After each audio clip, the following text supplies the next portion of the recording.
We drink it every day, often without a second thought. But should we think more about what's in it? In a months-long investigation, we worked with a team of researchers and scientists. We analyzed drinking water from 31 locations around St. Louis, mainly North County, testing for microplastics.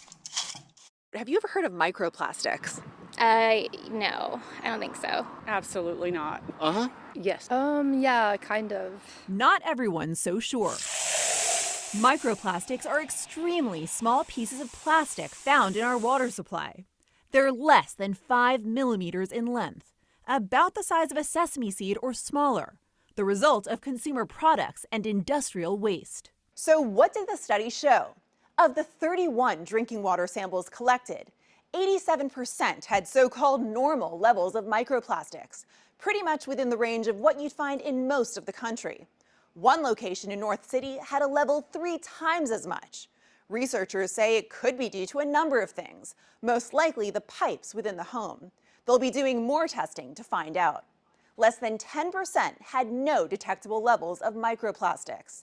The overall findings line up with national trends. About 90% of our drinking water has microplastics. This is truly a ubiquitous problem across the United States and across the world. Charles Miller is with the Missouri Confluence Waterkeeper, a nonprofit advocating for clean water. His team led the testing. And it's something we need to get a handle on in terms of, how we produce, dispose of, and control plastic waste. Jason Kinoff, a scientist with St. Louis University, has found there are higher concentrations of microplastics where more people live.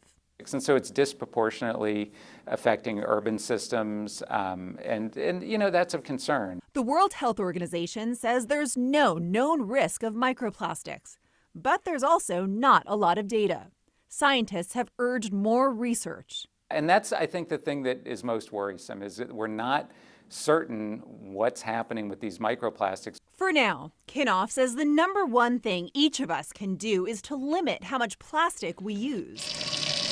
His tips: use stainless steel water bottles, reusable grocery bags, and glass or aluminum when possible. Are you going to work to reduce your plastics consumption?